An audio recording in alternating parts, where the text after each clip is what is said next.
let's very quickly roll through the starting line. Xavier Warwick here. We thought he might start the first game. Starting the second game, what do we got to see from him? Yeah, a little bit of confusion.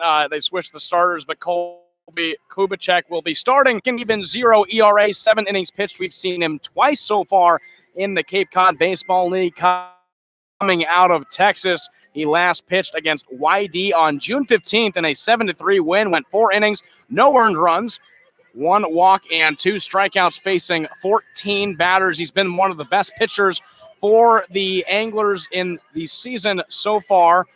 Just wrapped up his freshman season at Texas. He went 0-1 with 1 save, 6.50 ERA, 18 innings pitched, 18 as well. So opponents batting .296 against him. So we'll see if the script can be flipped here in the second game and Bourne can actually get some solid contact and some runs on the board. Yeah, you mentioned it. The script needing to be flipped. Braves losing 8-2 earlier today, falling to 3-5 on the year. Chatham, on the other hand, improving to 6-3-1. Xavier Warren steps in the box. The switch hitter hitting from the left side. He gets his first pitch. It's in the zone for strike 1. The defensive alignment for Chatham is Brady Smith is catching behind the plate. Alex Terrell over there at first base. It's going to be Anthony Villar at second as the 0-1 finds his own on the outside part. 0-2 now the count. Caden Pokovich over there at third base. Ben Ramirez at shortstop. Over and left is Spencer Torkelson, Colin Hall in center, and Cade Cabanis rounding off for the starting 9 out in right field. Here's the 0-2 to Warren. There's going to be fouled off.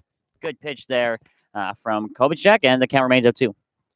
Xavier Warren's a player that's really trying to catch some sort of fire. He hasn't gotten a hit since the second game of the doubleheader last Sunday against Orleans. Seen that average drop to 182. Here's the 0-2. That one misses up and out. Ball 1. And Xavier Warren is another temporary player for the Braves. Has to really fight for his roster spot after the Falmouth game. We thought it was a sure thing, Sam, but the bat has absolutely cooled off since. Here's the 1-2 to Warren. A grounder to shortstop. Ramirez is there. Throws on a shuffle and gets the out in time. Round number 1. Yeah, he's just gotten 1 hit since that Falmouth game where he went 3 for 5 with a home run and 4 RBIs. Like I said, last hit he got was the second game in the doubleheader last Sunday against Orleans, and he goes down here. He's certainly looking for a good get-back game here in the second game against Chatham. Up steps Lico Williams now for the Bravos out of Arizona State, and he looks at a first pitch strike. He went 2 for 4 in that last game with a double and a single and reached on air. So he reached base 3 out of 4 times. And here's the 0-1. Ground ball right to third base. Pokovich catches it on a hop, throws on to first in time for round number 2. Yeah, that little chopper over to third just couldn't get high enough out of the reach of Polkovich. He's able to jump up and get that ball into his glove, and the throw to first was in time. And here's what I like to see, a little bit of the switch up in the lineup. A.J. Curtis moves from around the 5 spot to now the 3 spot. He's been one of the hottest hitters for this Braves team. Had an RBI single in the last game. We'll see how he does here in this new spot in the lineup at number 3. Yeah, I went 2 for 4 in the game earlier today with that RBI, like you mentioned. Looks at a first pitch strike that just catches the outside part of the plate. Mike Beal is the home plate umpire, moved over from third. Dave Perry over at first base, and Jeff Kinney now at third for the umpiring crew. As here's the 0-1. That one is up and in from Kubicek. Count evens up at a ball and a strike. A.J. Curtis has had 3 multi-hit games, 1 against Falmouth, 1 against Orleans, and 1 coming in the first game of the doubleheader. 1-1 is fouled over the netting, and he falls behind 1-2. Curtis came into the earlier today's games batting .217, 5 for 23. That average has since gone up. We last saw him before today, 0 for 2 with a hit by pitch and a strikeout against Brewster back on Tuesday.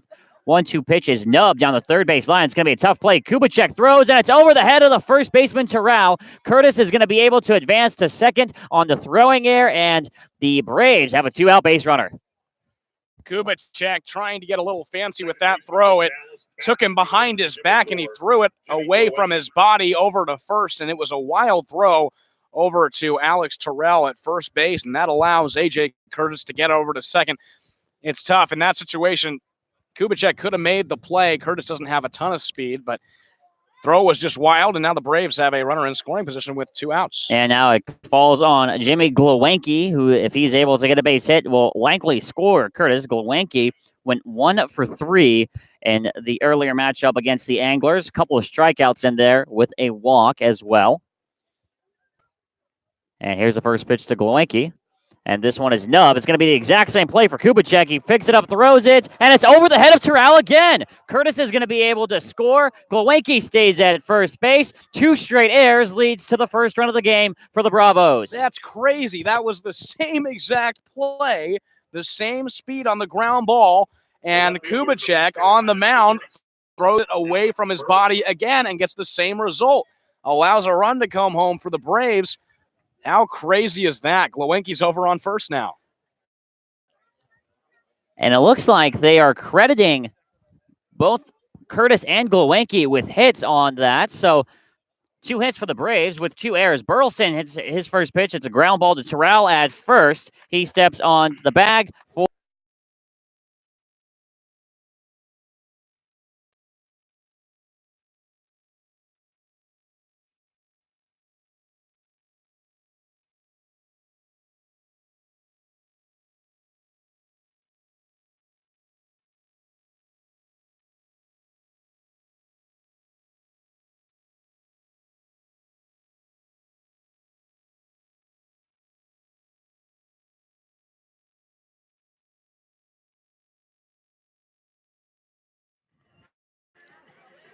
the Bravos up 1-0 over the Anglers here in the bottom of the first. Let's go over the starting lineup here for the Chatham Anglers. It's Kaden Polkovich leading things off, playing third. Spencer Torkelson in left field. In the 2 spot, Jamie Spaceman, followed by Ben Ramirez playing shortstop in the 5-hole. Anthony Villar playing second is in the 6th spot. Brady Smith catching in the 7th. Cade Cabanis in right field in the 8th. And rounding things out is Colin Hall, the center fielder, in the 9 spots. And they're going to be going up against a familiar face here, Sam, Ryan Cusick. Cusick starts for the first time since last Saturday against Falmouth, where he threw 3 2/3 innings, allowing 2 earned runs, 3 strikeouts, and walking 1 in that 10-2 victory against Falmouth. He comes into this game with a 4.90 ERA. Had a pretty solid outing against Falmouth, and so we'll see what he can do against this high-powered Chatham lineup that we saw at full force in Game 1. Yeah, and he did have a good outing. It'd be nice to see him get a very good outing against, like you said, the very high-octane Chatham lineup. The defensive alignment looks like this. It's Cusick on the bump, Peter Burns catching, A.J. Curtis at first, Jimmy Glowacki and Alika Williams up the middle at second and short, respectively. Xavier Warren over at third, Alec Burleson in left, Judd Fabian making his debut in center, and Kyler Fedko in right. Here's the first pitch to Polkovich, and it's fouled straight back into the screen, and Cusick gets started with the first pitch strike.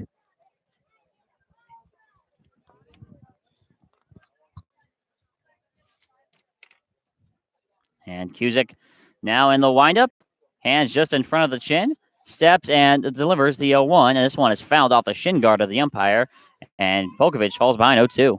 Polkovich had a pretty productive game in game number 1. He walked in his first at-bat, stole a base, and came around to score. Walked in his second at-bat and got a double in the 4th inning. Sounds like a very busy 1-for-1. Yeah, hey, that works for him. He's trailing 0-2 to Cusick here. And here's the delivery, and it just misses the zone. Maybe a little up, a little outside. And Cusick now 1-2 the count. Cusick's looking for a really solid start in Game 1. The bullpen really let the Braves down for the first time this season. Here's the 1-2 from Cusick. Swung on and missed. Got him. It's a first strikeout for Ryan Cusick. That's a great way to start out things here in game number 2 for Cusick. A solid swinging strike on Polkovich. And now he's got a tough test with Spencer Torkelson coming up. And Torkelson, who homered a 2-run homer to right field in the first game, he's really showed his power. Yeah, definitely has his work cut out for him here. Torque in the last game went 1 for 2. He scored 2 runs, had a 2-run home run, and was intentionally walked, and he later scored on the grand slam. First pitch to Torkelson is in the dirt for ball 1. And Sam, we've seen this guy in the last game. This is a player who has the potential of being possibly a number 1 overall draft pick in the draft next year. As the 1-0 finds his own, count evens up at a ball and a strike. He hasn't been in the Cape for too long. This will be only his 4th game, but he's already got 2 doubles, now a home run to his credit, and also 6 RBIs in 3 games. Yeah, played a little bit for Chatham last year as well. Here's the 1-1, and that off speed is in the zone, finding 80 miles an hour, and Cusick leads Torkelson here 1-2. Pretty solid start to the at-bat. He's working some off-speed pitches on Torkelson, but he can't get cocky here 1-2. Torkelson is one of those players that will punish you for any mistake you ever make. The 1-2 is off speed. It's nasty, and it's 2 straight strikeouts from Ryan Cusick. Oh, he made Torkelson look silly on that swing. A great off-speed pitch that was way out of the zone, but gets Torkelson to go for it. 2 up, 2 down. A great start for Torkelson. And Cusick, that's only Torkelson's 2nd strikeout so far this season in the Cape League, and that brings up Jamal O'Gwin. And he gets his first pitch from Cusick, and it misses the zone down low for ball 1. O'Gwin, of course, had the grand slam in the first game, a 4 RBI day for him. And what was really the big hit that set this game apart.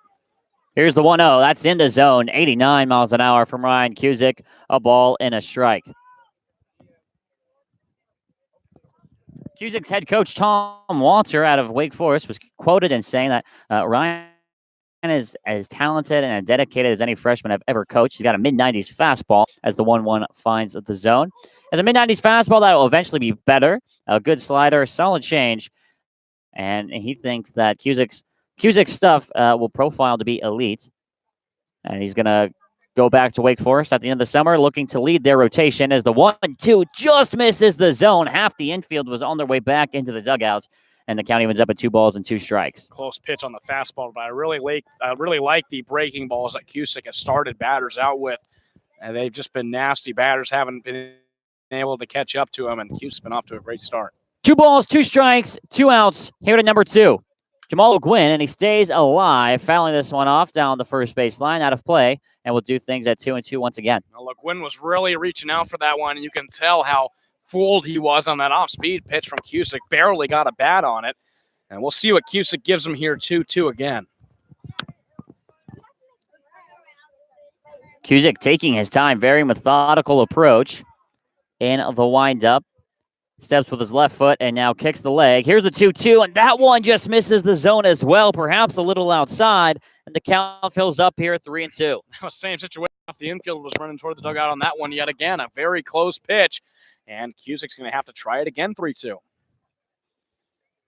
Cusick has just missed the zone on 2 pitches this at bat. Here's the payoff pitch. 3-2, and he got him swinging. The definition of good morning, good afternoon, and good night. Ryan Cusick strikes out the side here at the bottom of the first inning, and the Bravos maintain their 1-0 lead. We head to the top of the second. 1-0 Bourne.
One nothing Bourne here as we kick off the top of the second inning. It's Paul Goslow and Peter Burns due up for the Bravos here in the top of the second inning. 1-0 our score, thanks to a couple of throwing errors made by the Chatham pitcher, Colby Kubicek, as he fires a first pitch strike on the outside part of the plate to Paul Goslow. It's important for the Braves to just totally forget that first game. They did it a week ago in the Sunday doubleheader against Orleans. They lost the first game 9-0, came back, and won the second game 2-1. They have to do it again here, too. 0-1 to Goslow. A ground ball on the left side is picked up by Ramirez. He throws on a hop, and is in plenty of time for out number 1. Well, Ramirez at short's already had a pretty entertaining day so far. That's the third ground out over to him, and Gazzo goes down on the ground out. And Fedko now comes up. We saw him a little bit in pinch hitting in the first game. Struck out twice. Remember, he's coming off that injury, so starting for the first time since opening day. Yeah, it's good to see him back out on the field. He is. As he waits his first pitch from Kubicek. This one grounded foul down the third baseline. Fedko falls behind 0-1. The Yukon duo in the 6 and 7 spots. Gazzo, Zahusky, as well as Fedko. Yukon possibly heading to the Big East. Yeah, that's what the word on the street is. The 0-1 is rifled into right center field, into the gap, and it's going to be extra bases for Kyler Fedko. It slips past O'Gwyn. And the relay comes all the way into second base where Ramirez corrals it, and it's a 1-out double for Kyler Fedko. That is a big at-bat for him. Just 2 pitches he saw his pitch, took it to right center field for his first hit in the Cape Cod Baseball League season. Fedko, after striking out twice in Game 1, opens off this game strong with a double. Gets his first hit of the season and has a chance to score his first run as well, with the help of catcher Peter Burns stepping into the box. Kubicek kicks the leg, throws the first pitch properly, and he's going to have to hold up at second base. He thought the shortstop Ramirez was right behind him. However, nonetheless, it's going to be a 1-out single for Peter Burns right back up the middle. Yeah, Burns gets on with a single, but Fedko, you're right, didn't read it properly. Thought Ramirez was behind him to make the play, so he didn't take off over to third. A little bit unlucky for him over at second, but still the Braves with runners on first and second. And we get to look at Judd Fabian for the first time. Yeah, Judd Fabian coming from Florida. Interesting story. He actually skipped his senior season, graduated a semester early to go play with the Gators this season, as he takes his first pitch down and outside for ball 1. He hit .232 for the Gators with 7 home runs, 26 RBIs, 32 runs scored on LPS, around 764. Played all 56 games for the Gators. As his 1-0 is fouled down the third baseline. Count evens up at a ball and a strike, and has the opportunity here, Sam, to make an immediate impact. Fabian's just looking for a simple single into the outfield. That's all he's got to do. Try and get over at second, Fedko home, and increase the lead. It's important that Bourne jumps on Chatham early to get a big enough deficit, because we know what Chatham's lineup can do. Here's the 1-1 to Fabian. It's in the dirt, and he takes the lead here in the at-bat, 2-1. Giovanni DiGiacomo also should be activated sometime soon. Fabian, this is his first game, but we should be seeing DiGiacomo in a short amount of time. 2-1 to Fabian, misses outside, and he has got a huge lead here, 3-1. Yeah, Fabian has the opportunity here to become the everyday center fielder. As you mentioned, Giovanni DiGiacomo, coming from Louisiana State, along with Kerry Wright, we're both seeing here today, have just not been activated yet. And here's a 3-1. That one finds a zone on the outside part of the plate. Good pitch there from Kubicek. Count fills up at 3-2. I'll be interested to see if Harvey Shapiro maybe tries to steal here, 3-2 with 1 out. Fedko over at second. We'll see what happens. Yeah, let's see what he's got up his sleeve. Here's the 3-2. Runner stay put. However, they're going to be moving up 90 feet because the pitch missed outside, and it's a walk for Judd Fabian. Well, the Braves loaded the bases on 2 separate occasions in game number 1 and only got 2 runs out of it. But this is a big test here for Xavier Warren, who we mentioned has been struggling recently. He's looking for his first hit in a week exactly. This is a big opportunity for him with just 1 out and the bases loaded. Yeah, big momentum on the line in this at-bat. The opportunity for Warren to knock a couple runs in. Also the opportunity for Kubicek to get himself out of trouble with a double play ball. Here's the first pitch to Warren. It's a chopper, first base side, not slow enough or fast enough for the double play. And it's Terrell. He corrals it, steps on first for the out. So it's an RBI ground out for Xavier Warren. 2-0 Bourne. Oh, that's not what Xavier Warren was looking for, but he still gets the RBI out of it. Actually almost beat the throw over to first. It was a slow roller, and Terrell was able to step on first, but Xavier Warren ends up getting the RBI And it's another run home for the Braves. Now it's Alika Williams who's been swinging a hot bat recently. Awaiting his first pitch from Kubicek. And it misses way up high. Ball 1. Alika grounded out to third his last time. Alika Williams and Alec Burleson, two of those players that Bourne really doesn't know how long they're going to have them for. Team USA tryouts coming up in just a few days. The 1-0 is going to be fouled off of Alika's foot, and we've seen a few of those, a couple of them today. In fact, right off the foot for a painful strike 1. Yeah, that didn't look too good. You know what we haven't seen, Jordan? Broken bats. Yeah, you're so good. Wow. Yeah. Wow. Yeah, we haven't seen a broken bat, I don't think, since last Orleans. Sunday. Yeah. Wow. It's definitely been a while since the last time we saw a broken bat. Here's the 1-1 to Williams. Off speed. Misses up high. 2 balls and 1 strike now the count to Williams. And Williams got a good hitter's count. We mentioned he's on fire, 2 for 4 in that first game. He's looking to get a couple more home here. Kubicek sets with an open stance toward the plate. Hands meet in front of the waist. And here's the 2-1 to Williams. That one just misses low and away. Nice pitch. Didn't get the call from home plate umpire Mike Bell. 3-1 now the count.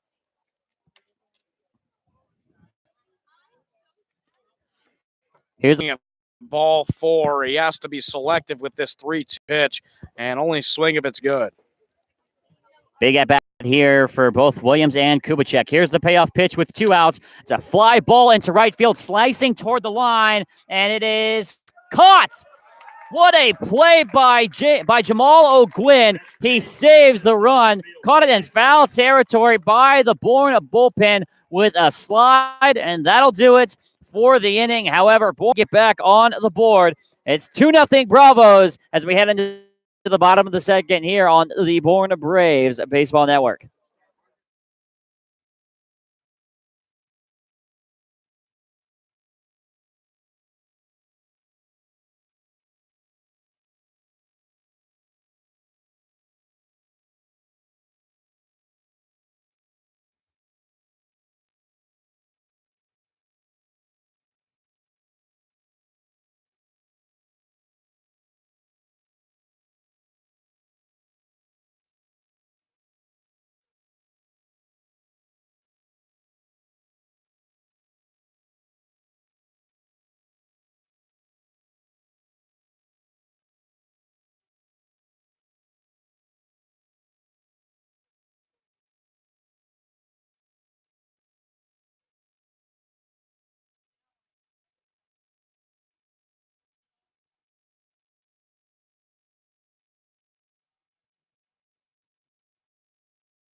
Four, five, 6 spots due up for the Anglers in the bottom of the second. They trail it 2-0 to the Bourne Braves. Ryan Cusick on the mound.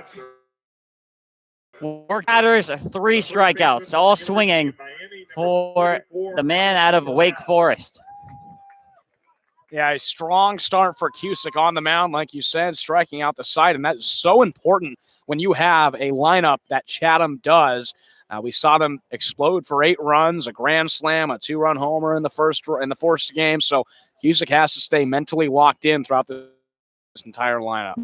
At bat off. There's no breaks in this lineup as the first pitch to Alex Terrell is fouled off toward the parking lot down the third baseline. And Cusick takes the lead 0-1.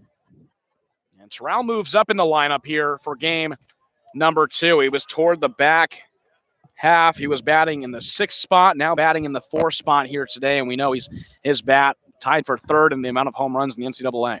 0-1. Watch out. He lets go of the bat on the swing.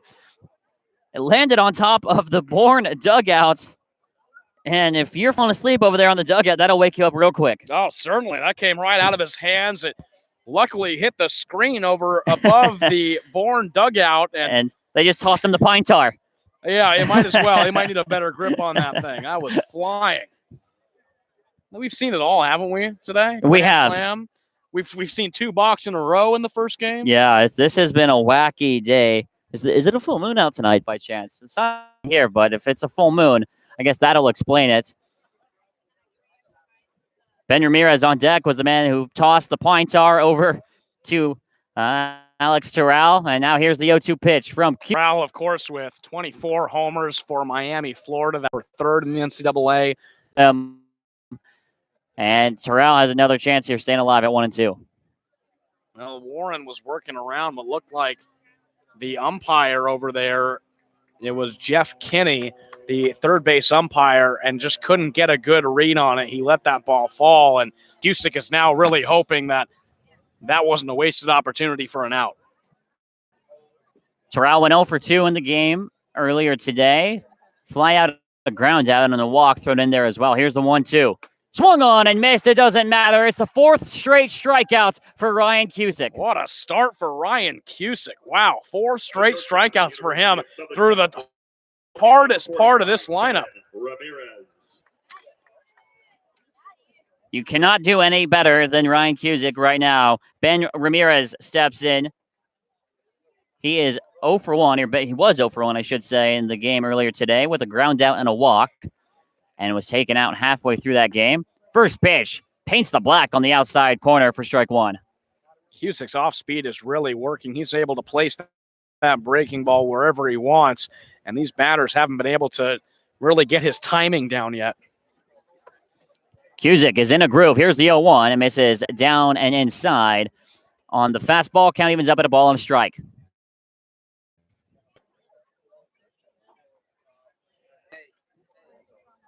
Cusick taking his time, steps with the left foot, and now fires the 1-1, swung on and missed. Another fastball, and now he's got the lead here, 1-2. Well, I'll look for Cusick to turn off speed yet again. Just got him swinging with the fastball, and Cusick could really hammer the zone with that breaking ball that's working oh so well here so far. Here's the 1-2. Just misses the zone. Ben Ramirez stays alive for another pitch. And I'm not sure where that one missed, Sam. That's close. That was a close pitch, and Cusick's had a few of those, but he's been able to mentally stay in the ball game and struck out every single batter he's faced so far. 2 balls, 2 strikes. The count to Ben Ramirez, the shortstop for the Anglers. 2-0 score here in the bottom of the second. Off speed is grounded to second base. Jimmy Glowanki's got it. Sidearms to first base, and it's in time. It was a pretty easy ground ball over to Glowanki, and Cusick so far through the first 5 batters is doing a lot better than any Braves pitcher we saw in the first game. Now it's Anthony Villar, the second baseman, stepping in to get his first bat of the game. The streak comes to an end at 4 consecutive strikeouts for Ryan Cusick. His first pitch to Villar is in there for strike 1.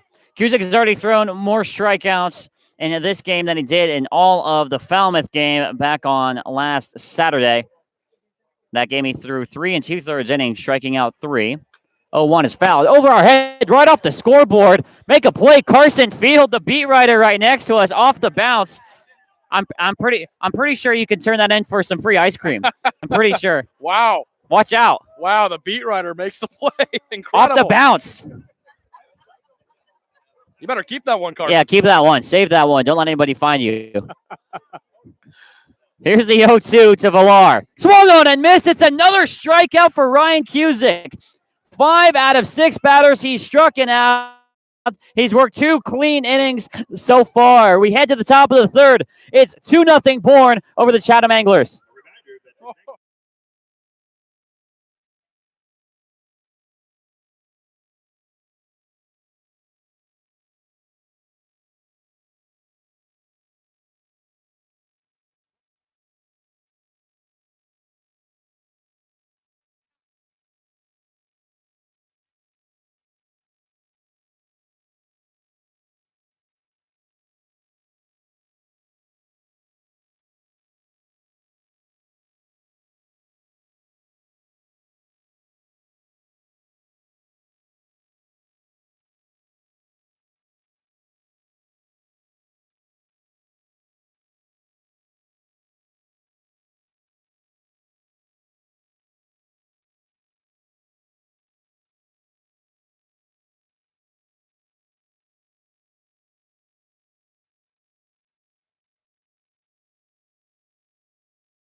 3, 4, 5 spots due up for the Bravos. They lead this one 2-0 here as we start the top of the third inning. Going against Kobe Kubicek. And leading things off is going to be A.J. Curtis, who officially was credited with an infield single, advanced a second on the throwing error of Kobe Kubicek in that first inning. Yeah, he started those back-to-back errors by Kubicek. Curtis was one, Glowinski was the other. First pitch misses down low in the dirt for ball one.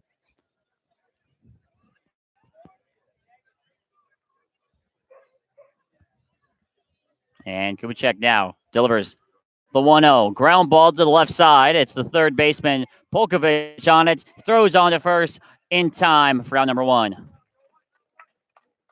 And that was exactly what Kubicek needed here in this inning. There's been one run apiece in the first and the second innings for Kubicek on the mound. Just getting a quick, easy out through the middle of this lineup is very important. Jimmy Glowinski now, who is also, he's credited with an RBI single and got on thanks with the Kubicek as the first pitch is off speed. Glowinski gives a big cut at it, and he misses L1 to count. So that'll count for Glowinski's second RBI of the summer. And here's the pitch. Fly ball into right field. O'Gwynn is there as he tracks over. Moving to his left, he gets it with one hand for the second out of the inning.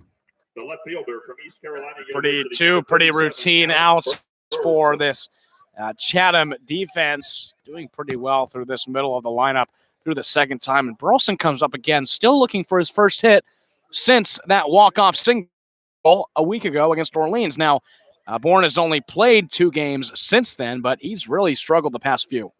First pitch is in there for strike one, and actually it's 3 games if you include today's earlier one. It was 1 against Harwich, right, yeah. 1 against Brewster, 7.5 innings, I should say, against Brewster, and then 7 innings against Chatham here today as the 0-1 misses outside. Count evens up at a ball and a strike.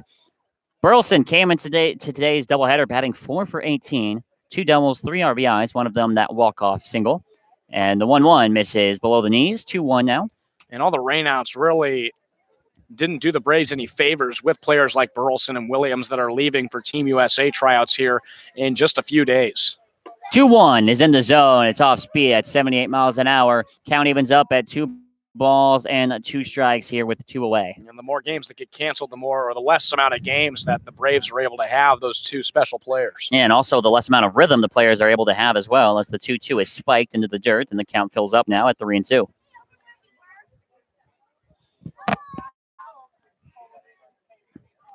Full count here to Alec Burleson in the top of the second inning. Braves on top of the Anglers 2-0. Here's the pitch from Kubicek. That's in the dirt. Ball 4. They're going to peel down to third base to see if he went, and the umpire says he did not. And it's a 2-out walk for the Bravos. Saw that bat from Burleson. Didn't really see any pitches that he liked, and is able to walk over to first with a 2-out base runner, and Gazzo coming up. Paul Gazzo is up. Grounded out to short his first time back in the second inning. Burleson, the runner on first. Gazzo is 3 for 11 so far this summer. As the first pitch is bounced, it's going to be a wild pitch. Burleson is able to coast into second base.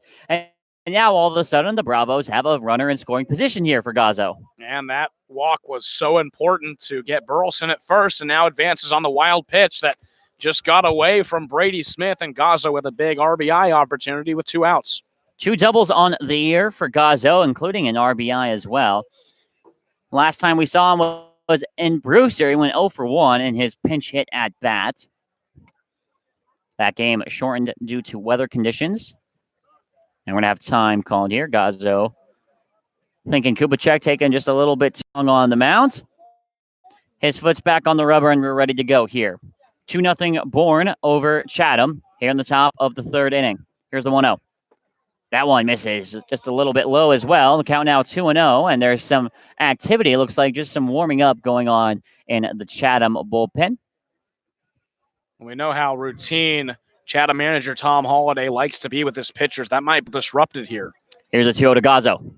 That one catches the outside part of the plate.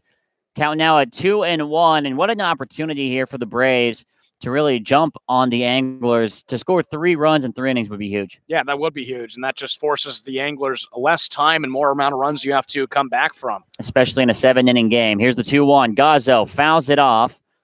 And off the catcher, it looked like, took a bounce over toward the dugouts. Count evens up now at 2-2. A big opportunity for Gazzo to collect his second RBI of the season.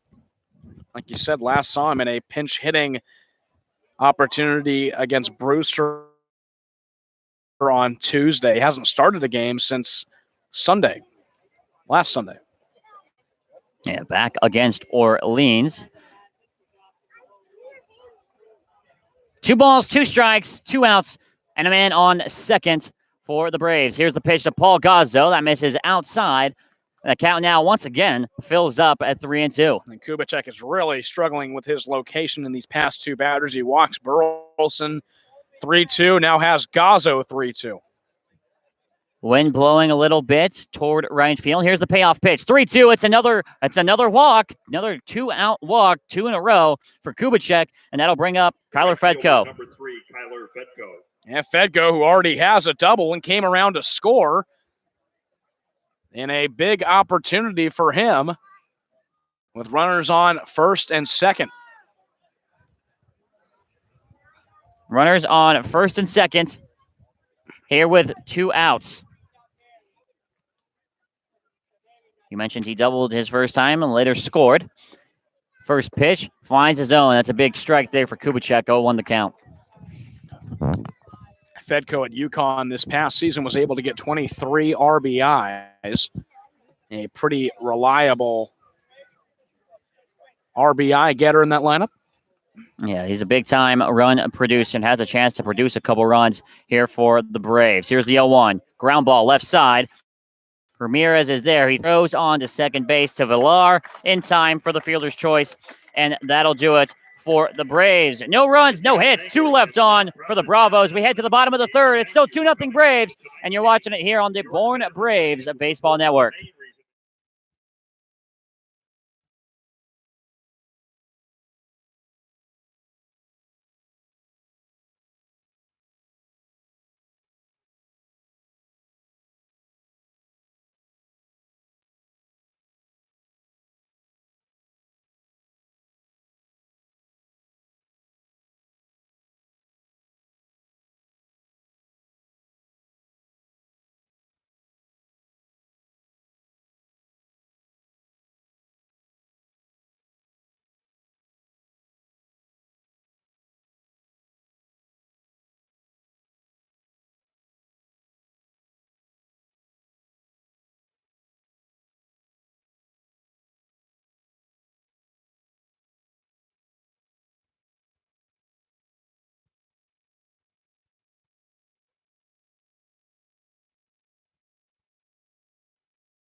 One. 2-0 lead for the Bravos here in the bottom of the third inning against the Chatham Anglers. And Ryan Cusick, so far, Sam, has just been masterful. Absolutely. He's faced 6 batters and struck out 5 of them. There's not really much you can do if you're Chatham, and Cusick is really a big part of what has put Bourne on top here early. Brady Smith steps in for the Anglers out of Florida, down in Gainesville. Hit .270 this past season for the Gators. And he gets his first pitch from Ryan Cusick in at the knees. And that's a beautiful pitch as well. Nothing you can do with that. Strike 1. Cusick's been able to place his pitches perfectly. And it's just tough for this Chatham lineup to really catch up to him so far. Here's the 0-1. Line drive, and it's just over the glove of Jimmy Glowacki, and it's the first hit of the night for the Anglers. And what a play that almost was by Glowacki at second. Yeah, Glowacki just timed it a little differently than where the ball was going. He almost reached up and got it, but it gets over into right field. And not only is it Chatham's first hit, but it's also a leadoff hit for them. So no outs, and Cabanis coming up. Yeah, Cabanis having a chance to make something happen here with nobody out of Oklahoma State. Batting 167 so far this Cape season as this pitch misses down and in for ball one. 1 for 6. That one hits Sam being a home run. It was a 21st round pick, I should say, by the St. Louis Cardinals back in 2016, and he made the Big 12 All-Freshman team back in 2017. Here's the 1-0.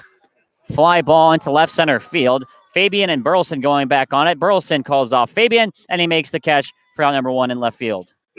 Yeah, Burleson getting his first start of the season in left field. We've seen Burleson DH. We've seen him play right. Played first a little bit, but this is first start over in left field, and his first fly ball, he puts it away no problem. Burleson, our sideline reporter, asked Burleson in a pregame interview, what positions can't you play? And he said in as many words, basically the position a left-hander can't play. So shortstop and third base and catcher, for that matter. 1 out. The runner on first base is the catcher, Brady Smith.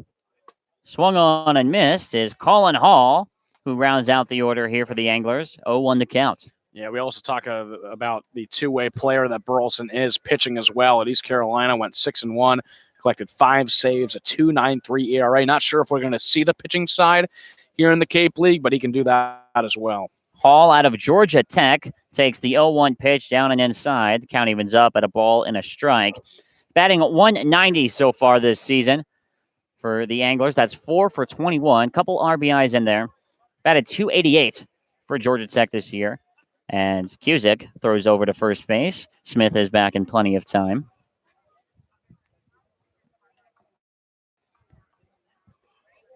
And it would just be perfect here for Cusick if he's able to get himself a double play ball, as the temperature cooling down a little bit here in Chatham. A little breeze coming in as well. Here is the 1-1. Swung on and missed. Count now at 1-2. And we know how lethal Cusick has been so far tonight with 2 strikes. Yeah, Cusick's been able to shut down his batters whenever he gets ahead in the count, and it's not looking good for Colin Hall at the plate here, down 1-2.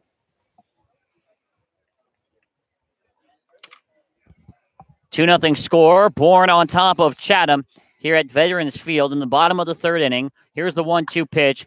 Ground ball to short. Alika Williams is there. He throws on the second. They get out at second. Glewenke's throw to first is not in time, so it'll go as a fielder's choice, but the Braves get the second out of the inning. That was a great play by Williams. He was falling the opposite way of where he was throwing and was able to get it to Glewenke in time to get the out at second. Glewenke's throw obviously not in time over to first, but Alika Williams putting on a pretty nice show over at shortstop to get that fielder's choice. He is as close to perfect as you can get with the glove over there at shortstop. Top of the order now, it's Caden Polkovich stepping in. He struck out swinging his first time up against Cusick, and this is a big out to get. Doesn't matter how dominant Cusick's been so far tonight, because he has Spencer Torkelson on deck for the Anglers, and it'd be better, I think, for sure, you face him with nobody on instead of with 2 runners on. There goes the runner. First pitch is in the dirt, and Pete Burns is not going to have a throw to make over at second base because the pitch was in the dirt. It's a stolen base for Colin Hall. Hall got a good jump and showed his speed, got over to second, and that takes away the out at second possibility and has Chatham with a runner in scoring position. Base hit will likely score Hall, so now Cusick facing the first bit of pressure he's had so far tonight. Cusick sets, hands meet in front of the waist. Here's the 1-0. That one misses high on the fastball. Count now at 2 balls and no strikes. Going back to the Alika Williams play, what is up with Arizona State and shortstops? Alika Williams, a great defensive play. Gage Workman, we saw in the Brewster game, a diving catch that made it on SportsCenter Top 10. Outstanding gloves. Yeah, former middle infielder for Arizona State. Played second base, Dustin Pedroia in there as well. Here's the 2-0 from Cusick. This one is fouled down the first base line towards the playground over there. Heads up. Count now at 2-1. And for lefties, this park is so good for them. It's 314 to right field. It's so shallow, and you go over to left where it's 357. So lefties like Polkovich have an extreme advantage in this ballpark. Yeah, 357 to left center, 340 down the line, 395 to dead center field. Here at Veterans Field, here's the 2-1. This one fouled. Carson Field's not going to have a chance at this one, and the count evens up at 2-2. He was ready. I know that. Yeah, he was. I saw it. He put away the scorebook. Hands ready. Hands at the ready. You got to catch with two hands, Carson. I saw the instincts. They came out of him on that play earlier. 2 balls, 2 strikes to count to Caden Polkovich here. In the bottom of the third, the Bravos on top, 2-0. Thanks in part to a couple of errors made by pitcher Colby Kobachek. Here's the 2-2. This one fouled off. Burns almost held on to it, just couldn't keep it in the mitt. And Polkovich lives to see another pitch here, Sam. This is a tough situation for Polkovich. Cusick, like you said, with 2 strikes has been pretty deadly.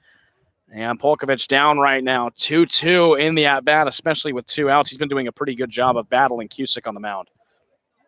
Cusick looking for his 6th strikeout of the game so far. He had 5 in the first 6 batters. 2 balls, 2 strikes, 2 outs, and a runner on second base here for the Anglers. Here's the 2-2. Line drive into left center field. Judd Fabian played it perfectly. He was shifted over in left center, and he makes the catch for the 3rd out. No runs off of 1 hit, 1 left on for the Anglers. And we head to the top of the 4th. Bourne still on top, 2-0 over Chatham here on the Braves Baseball Network.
Top of the 4th here at Veterans Field.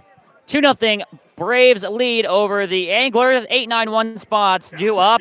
And true to the formula, Sam, we have a pitching change. It's Cole Ayers coming in for the Anglers. Yeah, after 3 innings, Kubicek gets taken out, and Cole Ayers comes in for what I assume is going to be the next 3 innings. He's from Kentucky, was actually selected in the MLB draft in 2018. Has a fastball that sits high 80s, low 90s in the Cape. We've already seen him have 1 appearance, pitch 3 innings, 5 strikeouts of scoreless baseball, allowing 1 hit and 1 walk. He was 0-2 for the Wildcats of Kentucky with a 4.05 ERA, 26 appearances there, 19 strikeouts, and 16 walks. Peter Burns steps in, and he looks at a first pitch strike down on the knees. He falls behind 0-1. Burns singled his first time up. That was back in the 2nd inning. Here's the 0-1. A little floater down the left field line. It's going to be a tough play for Torkelson, and he watched it fall right in front of him. And Burns now 2 for 2 with 2 singles. Solid day for Peter Burns, who takes that one to opposite field and bounces right in front of Torkelson over in left field. Burns is on with a leadoff single and another opportunity for the Braves to get some more runs across the plate with Fabian in the number 9 spot, and then back to the top of the lineup with Xavier Warren. Yeah, Judge Fabian. Let's see if this will register as an at-bat. He walked his first time back in the 2nd inning as this one bounces a couple of times into the catcher Smith, and he takes the lead 1-0. Also, what a difference from game 1 to game 2 time-wise. That game 1 felt like a full 9-inning game, about 2.5 hours. This one has just zipped by. Time-wise, and it makes a big difference when you have two starting pitchers that are throwing effectively, as the 1-0 misses up and in, and now Fabian leads the count 2-0. Fabian's looking for his first hit as a Brave to get Peter Burns over from first base. Looking for his first hit as a Brave and his first hit in his Cape Cod career as he pops this one. It's a moon ball into foul territory. Terrell is on it, and he makes the catch in foul territory by the first base coach's box for out number 1. That brings us up to the top of the lineup with Xavier Warren still looking to hit himself out of the slump. Xavier Warren. Got an RBI in his last snap out, but it was a ground out over to first. He's 0 for 2. Yeah, he's 0 for 2 with 2 groundouts, just like you said, Sam. Did get that RBI, and that's been maybe the only positive, but that is at least a positive to take. That made his 5th RBI in the season, his first one since that Falmouth game last Saturday. Ayers sets and now fires. First pitch is off speed and in the zone for strike 1. Let me just say here, Sam, what a beautiful setting here at Veterans Field. Absolutely. We said that when we first got here. I mean, this is probably not, if not the best, one of the best fields in the Cape. The 0-1 is in the zone, strike 2, and Warren quickly falls behind 0-2. Cole Ayers. And I got to tell you, the chili dogs are outstanding too. Is that right? Wow. Yeah, that was good. That was good. We'll be sure to get some food reviews from all the different parks across the Cape here this season. I'm sure you'll be game for that. Here's the 0-2 to Warren. This one skips behind the catcher, Smith, and I believe that's going to go as a passed ball against Brady Smith. Nonetheless, Peter Burns advances to second base, and the Bravos have a runner in scoring position here with 1 away. Yeah, I think so too. The pitch looked fine. It just got right behind Brady Smith underneath his glove and allows Burns to get over to second. And Xavier Warren, in a 1-2 count, has an RBI opportunity to try and get his second RBI of the day. Second RBI of the game, and perhaps his 6th of the season, is waiting over at second base, and his name is Peter Burns. Here's the 1-2 to Warren. That one is off speed and misses up and out, and the count evens up at 2 balls and 2 strikes now. Warren being taken out of the starting lineup for the first time since, I believe, the second game of the season against Harwich in that first game of the doubleheader. Morset playing third base in that game, but Warren came on as a pinch hitter later in the game. 2-2 to Warren. Ground ball to third. The runner is going to have to hang on second. Polkovic's throw on the first base is in time. It beats Warren by a step, and there's out number 2. Yep, not what Warren was looking for, especially a ground ball on the third base side that stalled Burns over at second base, doesn't let him advance, and that brings up Williams with 2 outs and another RBI opportunity. I'll tell you what, Ben Ramirez, the shortstop, I think thought it was 3 outs. He was about halfway into the dugout before I'm sure somebody said to him, hey, we got 1 more to get. Hey, that happens sometimes. That happens. Here's the first pitch to Alika. Goes low for ball 1. Alika's 0 for 2 with a ground out and a fly out in the first 2 innings. Has a chance to score a run here for the Bravos. Here's the 1-0. That one is in the zone. Paints the black. I don't think Alika liked the call very much. Count evens up at a ball and a strike. Alika looking for his first hit of the game. You mentioned he went 2 for 4 in the first game of this doubleheader. 1 ball, 1 strike to count to Alika Williams, and this one misses down low, and Williams has himself a 2-1 lead in this at-bat. Copper on to first base.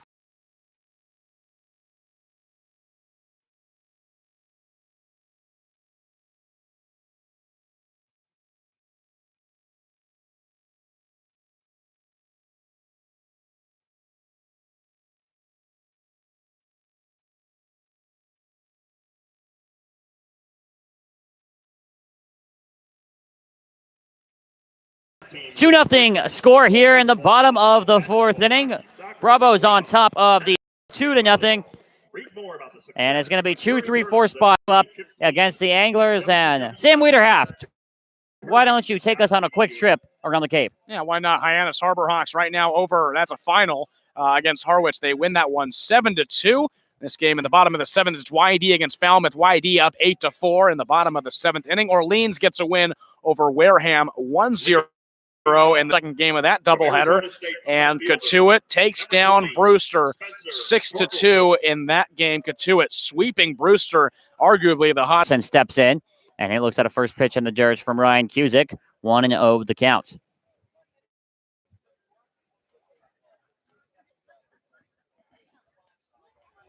To be a big game for the Braves to win, to make sure they don't lose any ground on the Harbor Hawks, as the 1-0 is off speed and it's in the zone. Now the count evens up at a ball and a strike.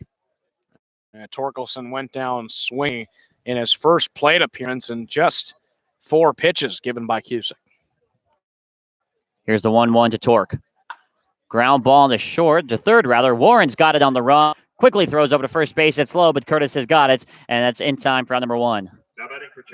Cusick has been able to shut down Torkelson through his 2 at-bats, and that's exactly what the Braves needed after an 8-run first game to shut down Torkelson, who homered in that game number 1. It's certainly been very beneficial. Jamal O'Gwynn now steps in. He struck out swinging his first time on a 3-2 leash that Harvey Shapiro was going to let him walk on, as a first pitch to O'Gwynn misses outside, ball 1. The longest we saw a Braves starter go was 6 innings, and that was Harrison Rakowski last Monday against Harwich. Here's the 1-0. Swung on and missed. Then count evens up at a ball and a strike. Fastball there from Cusick at 88 miles an hour. Highest we've seen him throw has been 92 so far today, and that's where head coach at Wake Forest, Tom Walter, said it's probably going to be as high as it gets, at least for right now. 1-1 is fouled back into the screen, and Cusick has the lead 1-2. We don't see any action in the Bourne bullpen so far, so Harvey Shapiro looks like he's going to be trusting Cusick with not only this inning, but possibly next as well. And to get 5 innings out of your starter in a 7-inning game is more than enough. 1 ball, 2 strikes to count to Jamal O'Gwynn, and he fouls this one off down the right field line, out of play, and we'll do things once again at 1-2.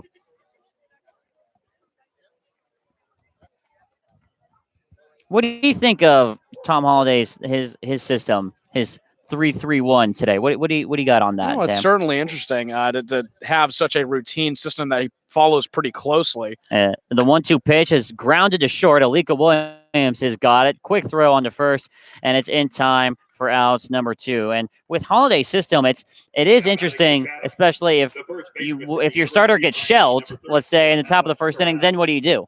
Well, right, and we didn't really see that with the Bourne Braves really getting to any pitching for Chatham. He already took out his first starter of the day today, and Colby Kubicek. So it's really interesting, and it's good for scouts at least to come here and know what they're getting from each pitcher they're going to see from Chatham. It's just, you're right. I mean, if something happens in the first inning, what do you really do? First pitch to Alex Terrell as a floater into left field, and it's going to fall in front of Alec Burleson.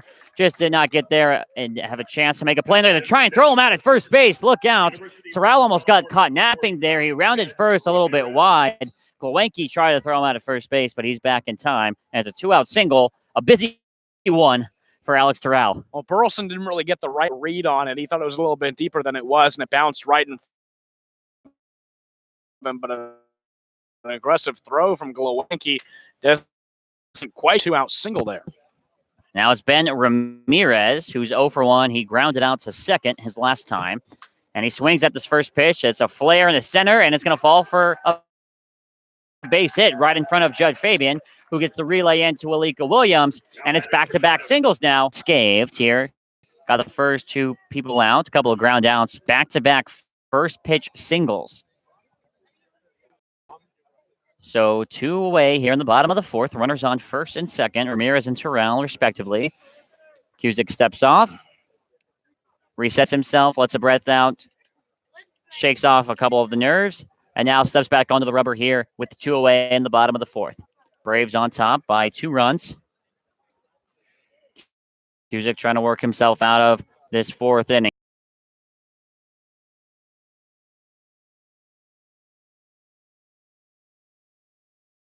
Count of Villar. Cusick hasn't scanned inning. He got 4 quick strikeouts and got a few putouts in a single in the bottom of the 3rd, and now 2 straight singles and a couple of ground outs in the bottom of the 4th. So Engler's starting to catch up to him and get some contact. The sun's setting here at Veterans Field, and the 0-1 pitch is just outside the zone as Peter Burns thought about trying to back pick. Ramirez over there at first. He kept it home. Count evens up at a ball and strike now. The wind has come to a dead halt here. But you and I both know, Sam, the wind will pick back up here in just a matter of moments. Oh, certainly. Yeah, it seems like that. Always on the coast. There's always a breeze. Here's the 1-1. Oh, just missed. Perhaps a little up and a little one counts, and a base hit will likely score a run here for the Anglers. Yeah, with just one swing at the bat, the Anglers can get back into this game and put some runs on the board against Cusick. And what didn't look very promising in the first 3 innings, they're really starting to get to him now. Especially in the first 2 outs as well in this bottom of the 4th. Back-to-back singles give the Anglers runners on first and second. Here's the 2-1, and that's in the zone. Villar looks at strike 2 right at the knees, and Cusick's got himself a chance here. 2 balls, 2 strikes, 2 outs, and 2 runners on. He really wants that 5th strikeout of the game for him with 2 runners on, 2 outs. He really just needs to end this inning. Head back to the dugout. Cusick looking in. Villar digging in. Braves up 2-0 on the Anglers here in the bottom of the 4th. 2 balls, 2 strikes, and 2 away. Here's the pitch from Cusick, and it's fouled. Heads up. It was coming right back us. The screen protected us. Sam, you were ready for that one. I was ready for it. I've been ready for all the balls that get caught by the screen. Oh, wow. That's heartbreaking. I really wanted to be like Carson to get myself a ball. I was going to say, maybe we need to have him come in and dive over us to make a play. Make a play one time. So Count remains 2-2 after the foul ball. Villar putting himself a good at-bat here. Here's the 2-2 from Ryan Cusick. Swung on and missed. He got him. Ryan Cusick works himself out of the bottom of the 4th inning, make that his 6th strikeout of the game, and we head to the top of the 5th with the Braves still on top, 2-0 here